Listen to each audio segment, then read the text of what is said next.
الحمد للہ رب العالمین والصلاة والسلام علی خاتم النبیین اما بعد فاعوذ باللہ من الشیطان الرجیم بسم اللہ الرحمن الرحیم الصلاة والسلام علیک یا رسول اللہ وعلی آلک واصحابک یا حبیب اللہ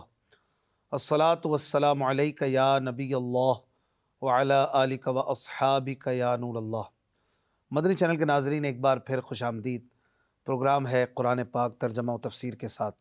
الحمدللہ ہم ترتیب وار قرآن شریف کے مضامین صراط الجنان تفسیر قرآن سے سماعت کر رہے ہیں۔ پچھلے درس میں ہم نے سورہ توبہ 10واں پارہ آیت نمبر 24 تک سن لیا تھا۔ اللہ پاک قرآن کے حق کو ادا کرنے کی توفیق عطا فرمائے، اس پر عمل کی توفیق عطا فرمائے، اس کے حق کو حق جاننے، اس پر عمل کرنے، باطل کو باطل سمجھنے اور اس سے بچنے کی توفیق عطا فرمائے۔ نبی کریم رؤوف الرحیم صلی اللہ علیہ وآلہ وسلم فرماتے ہیں، جو مجھ پر ایک بار درود پڑھتا ہے اللہ پاک اس پر 10 رحمتیں بھیجتا ہے۔ صلو علی الحبیب صلی اللہ علی محمد صلی اللہ علیہ وآلہ وسلم۔ اعوذ باللہ من الشیطان الرجیم، بسم اللہ الرحمن الرحیم۔ لقد نصرکم اللہ فی مواطن کثیرۃ ویوم حنین اذ اعجبتکم کثرتکم فلم تغن عنکم شیئا وضاقت علیکم الارض بما رحبت ثم ولیتم مدبرین۔ آسان ترجمہ قرآن کنز العرفان۔ بے شک اللہ نے بہت سے مقامات میں تمہاری مدد فرمائی، اور حنین کے دن کو یاد کرو جب تمہاری کثرت نے تمہیں خود پسندی میں مبتلا کر دیا، تو یہ کثرت تمہارے کسی کام نہ آئی، اور تم پر زمین اپنی وسعت کے باوجود تنگ ہو گئی، پھر تم پیٹھ پھیر کر بھاگ گئے۔ ناظرین اکرام، یہاں پر رسول کریم صلی اللہ علیہ وآلہ وسلم کے غزوات میں مسلمانوں کو کافروں پر غلبہ عطا فرمانے کے بارے میں فرمایا جا رہا ہے کہ یاد کرو کہ بدر میں اور واقعہ قریظہ، واقعہ نذیر، واقعہ حدیبیہ، خیبر اور فتح مکہ میں مسلمانوں کو کس طرح اللہ پاک نے غلبہ عطا فرمایا اور اپنی مدد و نصرت سے انہیں مشرف فرمایا، اور خاص طور پر فرمایا وَيَوْمَ حُنَيْنٍ، اور حنین کے دن کو یاد کرو۔ حنین یہ مکے اور طائف کے درمیان ایک جگہ ہے۔ تاریخ اسلام میں اس جنگ کا دوسرا نام غزوہ حوازن بھی ہے۔ اس لڑائی میں بنی حوازن سے مقابلہ ہوا تھا، اس لیے بھی اسے غزوہ حوازن کہا جاتا ہے۔ فتح مکہ کے بعد عام طور سے تمام عرب کے لوگ اسلام لے آئے تھے، کیونکہ ان میں اکثر وہ لوگ تھے جو اسلام کی حقانیت کا پورا یقین رکھنے کے باوجود قریش کے ڈر سے مسلمان ہونے میں توقف کر رہے تھے اور فتح مکہ کا گویا انتظار کر رہے تھے۔ پھر چونکہ عرب کے دلوں میں کعبے کا بے حد احترام تھا، اور ان کا اعتقاد تھا کہ کعبے پر کسی باطل پرست کا قبضہ نہیں ہو سکتا، اس لیے حضور صلی اللہ علیہ وآلہ وسلم نے جب مکے کو فتح کر لیا تو عرب کے بچے کے سامنے اسلام کی حقانیت واضح ہو گئی، اور وہ سب جوق در جوق، فوج در فوج اسلام میں داخل ہونے لگے۔ باقی ماندہ عرب کی بھی ہمت نہ رہی کہ اب اسلام کے مقابلے میں ہتھیار اٹھا سکیں، لیکن مقام حنین میں حوازن اور ثقیف نام کے 2 قبیلے آباد تھے جو بہت ہی جنگجو اور فنون جنگ سے واقف تھے۔ ان لوگوں پر فتح مکہ کا الٹا اثر پڑا، اور ان لوگوں پر خواہ مخواہ کی جاہلیت کی غیرت سوار ہو گئی، اور ان لوگوں نے یہ خیال قائم کر لیا کہ فتح مکہ کے بعد اب ہماری باری ہے۔ اس لیے ان لوگوں نے یہ طے کر لیا کہ مسلمانوں پر جو اس وقت مکے میں جمع ہے ایک زبردست حملہ کر دیا جائے، تاکہ وہ ہماری طرف آئیں، اس سے پہلے ہم ہی انہیں ختم کر دیں معاذ اللہ۔ چنانچہ حضور علیہ الصلوۃ نے حضرت عبداللہ ابن ابی حدرد رضی اللہ عنہ کو تحقیقات کے لیے بھیجا۔ جب انہوں نے وہاں سے واپس آ کر ان قبائل کی جنگی تیاریوں کا حال بیان کیا اور بتایا کہ قبیلہ حوازن اور ثقیف نے اپنے تمام قبائل کو جمع کر لیا ہے، اور قبیلہ حوازن کا رئیس اعظم مالک ابن عوف ان تمام افواج کا سپہ سالار ہے، اور وہ 100 سال سے بھی بڑی عمر کا بڈھا ہے۔ درید بن سما جو عرب کا مشہور شاعر اور بڑا بہادر ہے، بطور مشیر میدان جنگ میں ان کے ساتھ ہے، اور یہ لوگ اپنی عورتوں، بچوں، بلکہ جانوروں تک کو میدان میں لائے ہیں تاکہ کوئی سپاہی میدان سے بھاگنے کا خیال بھی نہ کر سکے۔ حضور علیہ السلام نے بھی شوال 8 ہجری میں 12,000 صحابہ کا لشکر جمع فرمایا۔ 10,000 تو مہاجرین و انصار وغیرہ کا وہ لشکر تھا جو مدینے سے آپ کے ساتھ آیا تھا، اور 2,000 یہ نیو مسلم صحابہ تھے جو فتح مکہ میں مسلمان ہوئے تھے۔ آپ صلی اللہ علیہ وآلہ وسلم نے اس لشکر کو ساتھ لے کر اس شان و شوکت کے ساتھ حنین کا رخ کیا کہ اسلامی افواج کی کثرت اور اس کے جاہ و جلال کو دیکھ کر بے اختیار بعض صحابہ اکرام رضی اللہ عنہم کی زبان سے یہ لفظ نکل گیا کہ آج بھلا ہم پر کون غالب آ سکتا ہے۔ لیکن اللہ پاک کو ان حضرات کا اپنی فوجوں کی کثرت پر ناز کرنا پسند نہیں آیا، چنانچہ اس فخر و نازش کا یہ انجام ہوا کہ پہلے ہی حملے میں قبیلہ حوازن و ثقیف کے تیر اندازوں نے جو تیروں کی بارش کی اور ہزاروں کی تعداد میں تلواریں لے کر مسلمانوں پر ٹوٹ پڑے، تو وہ 2000 نیو مسلم اور کفار مکہ جو لشکر اسلام میں شامل ہو کر مکے سے آئے تھے، ایک دم سر پر پیر رکھ کر بھاگ نکلے۔ ان لوگوں کی بھگدڑ دیکھ کر انصار و مہاجرین بھی پریشان ہو گئے۔ حضور تاجدار دو عالم صلی اللہ علیہ وآلہ وسلم نے جو دیکھا تو گنتی کے چند جانثاروں کے سوا سب افراد پیچھے ہٹ چکے تھے، تیروں کی بارش ہو رہی تھی، 12,000 کا لشکر جو تھا وہ پیچھے ہٹ چکا تھا، مگر خدا عز و جل کہ رسول صلی اللہ علیہ وآلہ وسلم کے پائے استقامت میں بال برابر بھی لغزش نہ ہوئی۔ آپ صلی اللہ علیہ وسلم نے ایک نڈر سپاہی اور نڈر سپہ سالار کا کردار ادا کرتے ہوئے آپ جو ہے وہ کسی پہاڑ کی طرح ڈٹے ہوئے تھے، اور آپ صلی اللہ علیہ وآلہ وسلم اپنے سفید خچر پر سوار برابر آگے بڑھتے رہے، اور آپ کی زبان مبارک پر یہ الفاظ جاری تھے جو آپ کی بڑی بہادری کا بھی ایک اشارہ تھے کہ آپ کہتے جاتے تھے انا النبی لا کذب انا ابن عبد المطلب، میں نبی ہوں یہ جھوٹ نہیں ہے، میں عبد المطلب کا بیٹا ہوں۔ حضرت عباس رضی اللہ عنہ چونکہ بہت بلند آواز تھے، اس لیے آپ صلی اللہ علیہ وآلہ وسلم نے انہیں حکم دیا کہ انصار و مہاجرین کو پکاریے۔ انہوں نے جو کہا یا معاشر الانصار یا للمہاجرین،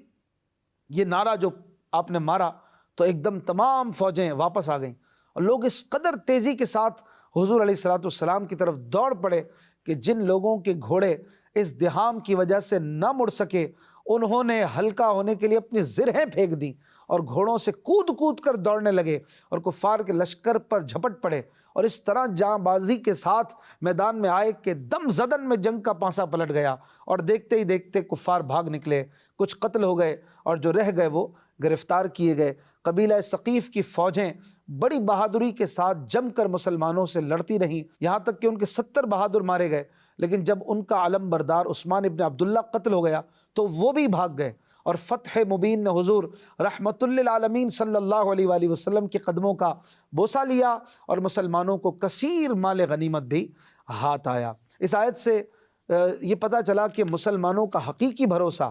اللہ پاک کی مدد پر ہونا چاہیے۔ اسباب اختیار کرنے کا حکم ہے،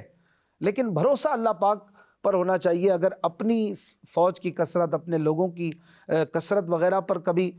کوئی ناز کیا جائے تو یہ رب کریم کو پسند نہیں آتا، اور یہ مسلمانوں کے شایع نشان بھی نہیں، اور بعض اوقات چند لوگوں کی غلطی کا نتیجہ سب کو دیکھنا پڑتا ہے، یہ بھی پتہ چلا۔ اور یہ بھی پتہ چلا کہ خود پسندی اللہ پاک کو ناپسند ہے، لہٰذا اپنے ہر کمال کو اللہ پاک کا فضل سمجھنا چاہیے، نہ کہ اپنے زور بازو کا نتیجہ۔ جیسا کہ ایک مقام پر اللہ پاک فرماتا ہے وَلَوْلَا فَضْلُ اللَّهِ عَلَيْكُمْ وَرَحْمَتُهُ مَا زَكَى مِنْكُمْ مِنْ أَحَدٍ أَبَدًا، اور اگر اللہ کا فضل اور اس کی رحمت تم پر نہ ہوتی تو تم میں سے کوئی شخص بھی کبھی پاکیزہ نہ ہوتا۔ وَلَكِنَّ اللَّهَ يُزَكِّي مَن يَشَاءُ وَاللَّهُ سَمِيعٌ عَلِيمٌ، البتہ اللہ پاکیزہ فرما دیتا ہے جس کو چاہتا ہے، اور اللہ سننے والا جاننے والا ہے۔ خود پسندی یہ ایک انتہائی مذموم صفت ہے،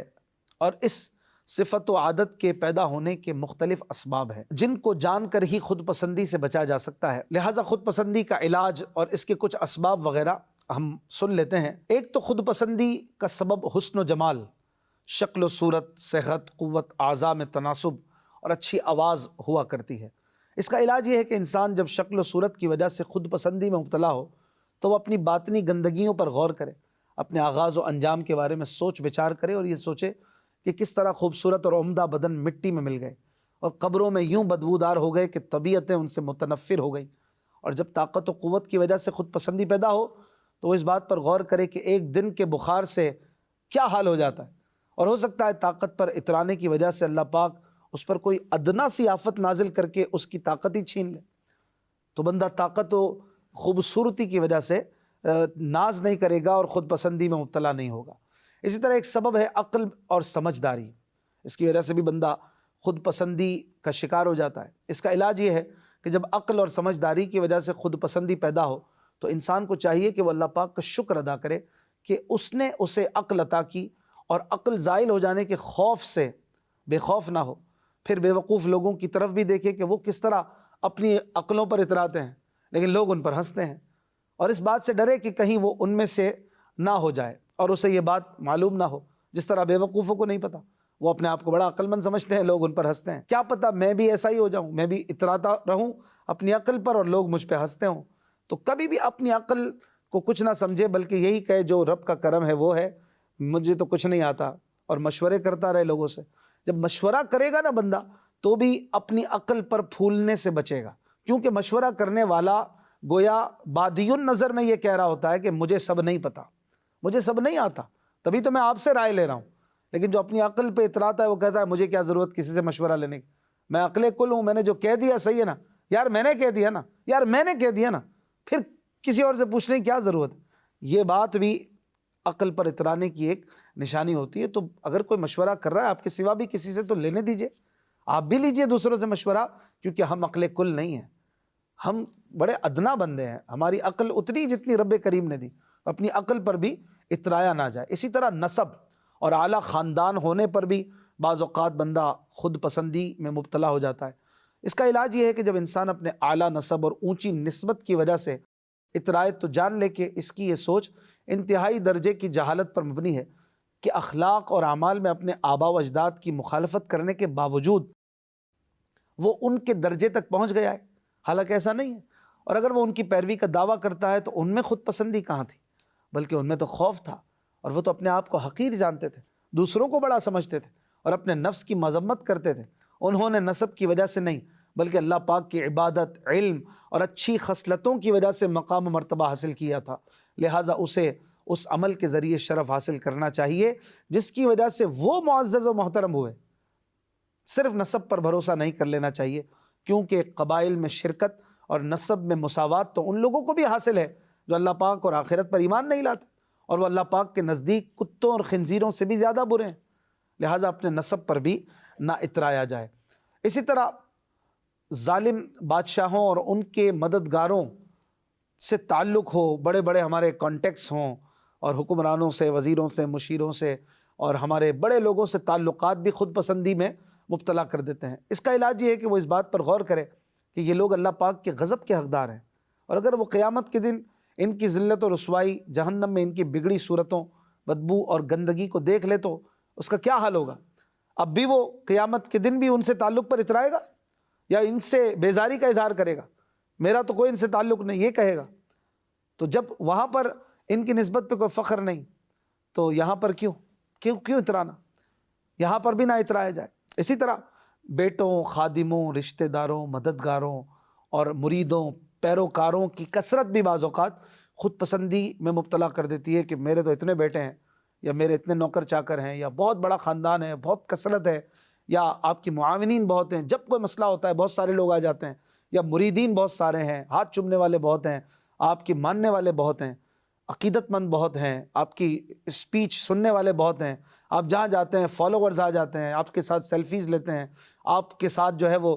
بات کرنا اچھا سمجھتے ہیں، آپ سے جو ہے آٹوگراف لیتے ہیں، تو یہ بھی خود پسندی میں مبتلا کر دیتا ہے۔ اس کا علاج یہ ہے کہ وہ ان لوگوں کی کمزوری کے بارے میں سوچے اور اس بات پر غور کرے کہ وہ سب اللہ پاک کے عاجز بندے ہیں۔ یہ جتنے لوگ آپ کے مددگار، رشتہ دار، یا آپ کی اولاد کی کثرت، یا آپ کے عقیدت مند وغیرہ ہیں، سب کیا ہیں؟ سب اللہ کے بندے ہیں اور عاجز بندے ہیں، اور وہ ذاتی طور پر کسی طرح کے نفع اور نقصان کے مالک نہیں ہیں۔ پھر ان لوگوں پر کس طرح اترایا جا سکتا ہے؟ حالانکہ جب وہ مر جائے گا اترانے والا تو یہ سب کے سب اسے چھوڑ دیں گے اور کوئی اس کے ساتھ نہیں آئے گا، اور وہ قبر میں اکیلا دفن کیا جائے گا، اور اس کے اہل خانہ، اولاد، قریبی رشتہ دار، جگری دوستوں میں سے بھی کوئی اس کے ساتھ نہیں ہوگا۔ اسے گلنے سڑنے کے لیے سانپوں، بچھوؤں اور کیڑے مکوڑوں کی خوراک بننے کے لیے قبر میں ڈال دیا جائے گا، اور وہ اس پر آنے والے عذاب کو بھی دور نہیں کر سکیں گے، حالانکہ اس وقت اسے ان کی سب سے زیادہ حاجت ہوگی۔ اسی طرح قیامت کے دن بھی یہ لوگ بھاگ جائیں گے، کوئی ساتھ نہیں دے گا، اور جو لوگ سخت ترین حالات میں چھوڑ کر بھاگ جائیں ان میں کیا بھلائی ہے، اور ان پر کس طرح اترایا جا سکتا ہے؟ لہٰذا یہ کچھ بھی نہیں ہے۔ اگر ہیں دنیاوی دوست، یار، مددگار، سب سے بڑا مددگار رب کریم ہے، اس کے حبیب علیہ الصلوۃ والسلام کی ذات عظیم ہے، بس ان سے تعلق ہے۔ باقی یہ دنیاوی مددگار، پیروکار، ماننے چاہنے والے اگر ہیں بھی تو رب کا فضل ہے، میرا کچھ بھی نہیں ہے۔ جب بندہ یہ سمجھے گا تو پھر خود پسندی اور اپنے آپ کو پراؤڈی فیل کرنے سے محفوظ رہے گا۔ اسی طرح مال، دولت کی زیادتی، بہت زیادہ پیسہ، یہ بھی بندے کو خود پسندی میں مبتلا کر دیتا ہے، بندہ اتراتا پھرتا ہے۔ اس کا علاج یہ ہے کہ بندہ مال کی آفات، اس کے حقوق، اس کے بہت بڑے فتنے کے بارے میں سوچے کہ مال کا فتنہ کتنا بڑا ہے، حساب کتنا سارا ہے، کس طرح میں اس کا جواب دوں گا، کیسے حاصل کیا، پھر کہاں خرچ کیا، یہ مال کہیں میرے لیے وبال نہ بن جائے۔ پھر فقراء کی فضیلت کو یاد کرے، قیامت کے دن جنت میں وہ سبقت لے جائیں گے، وہ جلدی جائیں گے، مالدار پیچھے رہ جائیں گے۔ پھر یہ بھی سوچے کہ مال تو آنے جانے والی چیز ہے، ناپائیدار ہے، کسی کو ملتی ہے، کسی سے چلی جاتی ہے۔ اگر میرے پاس ہے، ہو سکتا ہے میرے والد کے پاس نہ تھی، میرے دادا بہت غریب تھے، میرے پاس بہت مال ہے، کیا پتہ آگے بھی میرے اولاد کے پاس یہ نہ رہے، کیا پتہ میرے پاس سے بھی چلی جائے۔ تو مال تو آنے جانے والی چیز ہے۔ پھر یہ بھی دیکھیں کہ یہ مال تو کفار کے پاس بھی ہے، بہت سارے یہودیوں کے پاس ہم سے بہت سارا مال ہے، تو وہ کیا اس مال کی وجہ سے ان غیر مسلموں کو افضل سمجھے گا؟ یقیناً نہیں۔ تو مال پر اترانا کیسے ہو سکتا ہے؟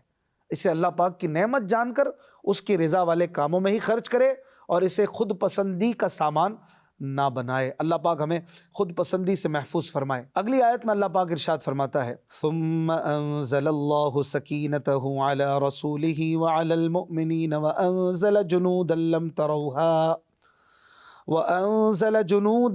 تروها وعذب الذین کفروا وذلک جزاء الکافرین۔ آسان ترجمہ قرآن کنز العرفان۔ پھر اللہ نے اپنے رسول پر اور اہل ایمان پر اپنی تسکین نازل فرمائی، اور اس نے ایسے لشکر اتارے جو تمہیں دکھائی نہیں دیتے تھے، اور اس نے کافروں کو عذاب دیا، اور کافروں کی یہی سزا ہے۔ ناظرین کرام، اس آیت میں ارشاد فرمایا کہ پھر اللہ پاک نے اپنے رسول صلی اللہ علیہ وآلہ وسلم پر تسکین نازل فرمائی کہ اطمینان کے ساتھ اپنی جگہ قائم رہے، نہ بھاگے، نہ ڈرے، نہ گھبرائے۔ سبحان اللہ، یہ کیا تھا؟ یہ اپنے محبوب کے لیے رب کا اتارا ہوا سکینہ تھا۔ اور اہل ایمان جو حضور علیہ الصلوۃ والسلام کے ساتھ جمے رہے، ان پر بھی اللہ پاک نے سکینہ، تسکین اتارا۔ حضرت عباس رضی اللہ عنہ کے پکارنے سے نبی کریم صلی اللہ علیہ وسلم کی جو صحابہ کچھ دیر کے لیے گھبرا گئے تھے، وہ بھی پلٹ کر خدمت میں واپس آ گئے، اور وہ بھی سکینہ تھا جو رب کریم نے ان کے دلوں میں بھی اتارا۔ اور اس سے پتہ چلا کہ جنگ حنین میں کچھ دیر کے لیے پیچھے گھبرا کر چلے جانے والے مسلمان یہ مومن ہی رہے، ان کی معافی بھی ہو گئی، اور ان پر رب کریم نے کیسا کرم کیا کہ ان کے لیے سکینہ اتارا، سکون اتارا۔ تو اب جو ان صحابہ پر اعتراض کرے وہ ان آیات کا مخالف ہے، جن کی رب تعریف کر رہا ہے اور فرماتا ہے میں نے ان پر سکینہ اتارا، اور بندہ ان کی برائی بیان کرے، معاذ اللہ، ایسا ہرگز نہیں ہونا چاہیے۔ پھر یہ کہ یہ بھی پتہ چلا کہ یہ کچھ دیر کے لیے جو پیچھے ہوئے، بعد میں انہوں نے ہی جنگ کو فتح کیا، مارکا انہوں نے ہی فتح کیا، لہٰذا یہ فتح اسلام کے لیے حاصل کرنا گزشتہ کچھ دیر کی جو خطا ہو گئی، اس خطا کا کفارہ بن گیا۔ آیت مبارکہ میں تسکین اترنے کا تذکرہ رسول اللہ صلی اللہ علیہ وآلہ وسلم کے لیے پہلے ہے اور بقیہ کے لیے بعد میں۔ اس کی وجہ یہ ہے کہ تسکین رسول اللہ صلی اللہ علیہ وآلہ وسلم کی برکت سے نازل ہوئی، اور پھر آپ کے فیضان سے بقیہ صحابہ پر اتری، اس لیے سرکار دو عالم صلی اللہ علیہ وآلہ وسلم کا تذکرہ پہلے ہوا، ورنہ گھبرانے والے حضرات تو دوسرے تھے، اور سرکار صلی اللہ علیہ وآلہ وسلم تو میدان میں جمے ہوئے تھے، ڈٹے ہوئے تھے۔ پھر فرمایا وَأَنزَلَ جُنُودًا لَمْ تَرَوْهَا، اور ایسے لشکر اتارے جو تمہیں دکھائی نہیں دیتے تھے، یعنی فرشتے جنہیں کفار نے چت کبرے ابلق گھوڑوں پر سفید لباس پہنے امامے باندھے دیکھا، یہ فرشتے مسلمانوں کی شوکت و عزت بڑھانے کے لیے آئے تھے۔ اگلی آیت میں اللہ پاک ارشاد فرماتا ہے ثم يتوب اللہ من بعد ذلك على من يشاء واللہ غفور الرحیم۔ آسان ترجمہ قرآن کنز العرفان۔ پھر اس کے بعد اللہ جسے چاہے گا توبہ کی توفیق دے گا، اور اللہ بخشنے والا مہربان ہے۔ ناظرین اکرام، یہاں پر یہ فرمایا جا رہا ہے کہ اللہ پاک انہیں اسلام کی توفیق عطا فرمائے گا جنہوں نے حضور علیہ الصلوۃ والسلام سے مقابلہ کیا، ان کے سامنے آئے، بعد میں رب کریم نے انہیں بھی توبہ کی توفیق دی، اور قبیلہ حوازن کے جو لوگ بچ گئے تھے انہیں اسلام کی توفیق ملی، اور وہ مسلمان ہو کر رسول اکرم صلی اللہ علیہ وآلہ وسلم کی خدمت میں حاضر ہوئے اور حضور علیہ الصلوۃ والسلام نے ان کے قیدیوں کو بھی رہا فرما دیا۔ صحیح بخاری میں حضرت مسور بن مخرمہ رضی اللہ عنہ سے روایت ہے کہ حضور علیہ الصلوۃ والسلام 10 دن تک حوازن کے وفد کا انتظار فرماتے رہے۔ جب وہ لوگ نہ آئے تو آپ نے مال غنیمت اور قیدیوں کو مجاہدین کے درمیان تقسیم فرما دیا۔ اس کے بعد جب حوازن کا وفد آیا اور انہوں نے اپنے اسلام کا اعلان کیا اور یہ درخواست کی کہ ہمارے مال اور قیدیوں کو واپس کر دیا جائے، تو حضور علیہ الصلوۃ والسلام نے فرمایا کہ مجھے سچی بات ہی پسند ہے، لہٰذا سن لو کہ مال اور قیدی دونوں کو تو میں واپس نہیں کر سکتا، ہاں ان دونوں میں سے ایک کو تم اختیار کر لو، مال لے لو یا قیدی لے لو۔ یہ سن کر وفد نے قیدیوں کو واپس لینا منظور کر لیا۔ اس کے بعد آپ صلی اللہ علیہ وآلہ وسلم نے فوج کے سامنے ایک خطبہ پڑھا اور اللہ پاک کی حمد و ثنا کے بعد فرمایا کہ اے مسلمانوں، یہ تمہارے بھائی تائب ہو کر آ گئے ہیں اور میری یہ رائے ہے کہ میں ان کے قیدیوں کو واپس کر دوں، تو تم میں سے جو خوشی خوشی اس کو منظور کرے وہ اپنے حصے کے قیدیوں کو واپس کر دے، اور جو یہ چاہے کہ ان قیدیوں کے بدلے میں دوسرے قیدیوں کو لے کر ان کو واپس کرے، تو میں یہ وعدہ کرتا ہوں کہ سب سے پہلے اللہ تعالیٰ مجھے جو مال غنیمت عطا فرمائے گا میں اس میں سے آپ سب کو اس کا حصہ دوں گا۔ یہ سن کر ساری فوج نے کہہ دیا کہ یا رسول اللہ صلی اللہ علیہ وآلہ وسلم، ہم سب نے خوشی خوشی آپ کے حکم پر، آپ کی رائے پر سب قیدیوں کو واپس کرنا منظور کیا ہے۔ آپ صلی اللہ علیہ وآلہ وسلم نے ارشاد فرمایا کہ اس طرح پتہ نہیں چلتا کہ کس نے اجازت دی اور کس نے نہیں دی، لہٰذا تم لوگ اپنے اپنے سرداروں کے ذریعے مجھے خبر دو۔ چنانچہ ہر قبیلے کے سردار نے دربار رسالت میں آ کر عرض کیا کہ ہمارے قبیلے والوں نے خوش دلی کے ساتھ اپنے حصے کے قیدیوں کو واپس کر دیا ہے۔ سیرت ابن ہشام میں ہے کہ سرکار دو عالم صلی اللہ علیہ وآلہ وسلم جب اموال غنیمت کی تقسیم سے فارغ ہو چکے تو قبیلہ بنی سعد کے رئیس زہیر ابو سرد چند معززین کے ساتھ بارگاہ رسالت صلی اللہ علیہ وآلہ وسلم میں آئے اور جنگ کے قیدیوں کی رہائی کے لیے درخواست پیش کی۔ اس موقع پر زہیر نے ایک بہت مؤثر تقریر کی جس کا خلاصہ یہ ہے کہ اے محمد صلی اللہ علیہ وآلہ وسلم، آپ نے ہمارے خاندان کی ایک عورت حضرت حلیمہ رضی اللہ عنہ کا دودھ پیا ہے۔ آپ نے جن عورتوں کو ان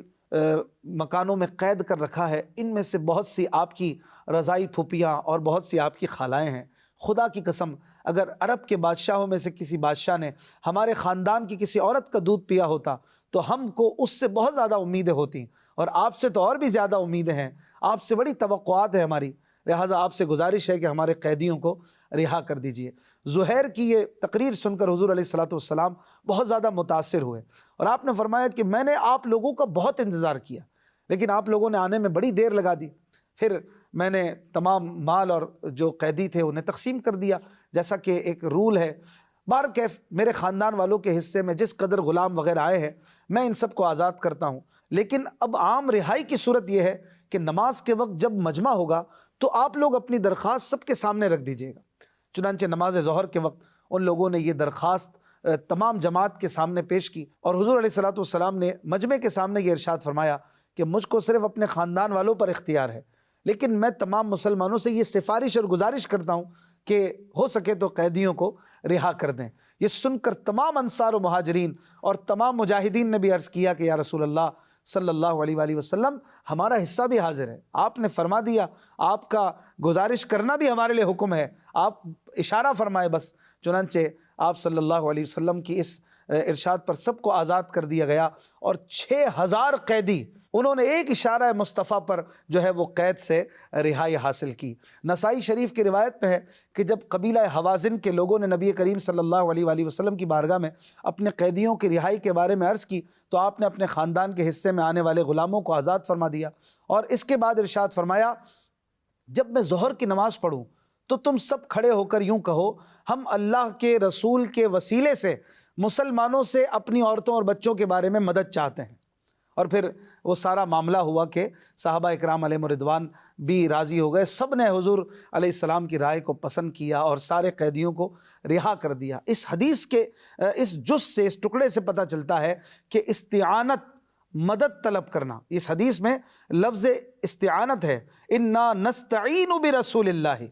ہم رسول اللہ کے وسیلے سے مدد چاہتے ہیں۔ اس سے پتہ چلا کہ استعانت کا لفظ اللہ پاک کے لیے خاص نہیں ہے، بلکہ یہ لفظ اللہ پاک کے نیک بندوں کے لیے بھی استعمال ہو سکتا ہے۔ جو ہم سورہ فاتحہ میں کہتے ہیں ایاک نستعین، ہم تیری ہی مدد چاہتے ہیں، اس سے مراد حقیقی مدد ہے۔ حقیقی مدد اللہ پاک کی ہی ہے، باقی کوئی نبی یا کوئی ولی جو مدد فرماتے ہیں وہ اللہ پاک کی اذن سے، اس کی اجازت سے، اس کی دی ہوئی طاقت و قدرت سے مدد کرتے ہیں۔ اس میں کوئی شرک نہیں۔ شرک تو تب ہوتا جب یہ عقیدہ ہوتا کہ کسی نبی یا ولی کی مدد یہ اس کی ذاتی مدد ہے، اللہ نے کچھ اسے عنایت نہیں کیا۔ اللہ تبارک و تعالیٰ کی عطا اور عنایت جب آ گئی تو اب حقیقت میں تو وہ مدد الہی ہی ہوئی، لہٰذا کوئی شرک کا شائبہ نہ رہا۔ بہرحال یہاں پر صحابہ اکرام علیہم رضوان کی بھی تعریف بنتی ہے کہ کیا یہ لوگ تھے، انہوں نے حضور علیہ الصلوۃ والسلام کے ایک حکم پر، ایک گزارش پر جو ہے وہ سارے قیدیوں کو رہا بھی کر دیا۔ اور حضور علیہ الصلوۃ والسلام کی بھی کیا بات ہے کہ اتنے بڑے عظیم لیڈر ہو کر، اتنے بڑے آقا ہو کر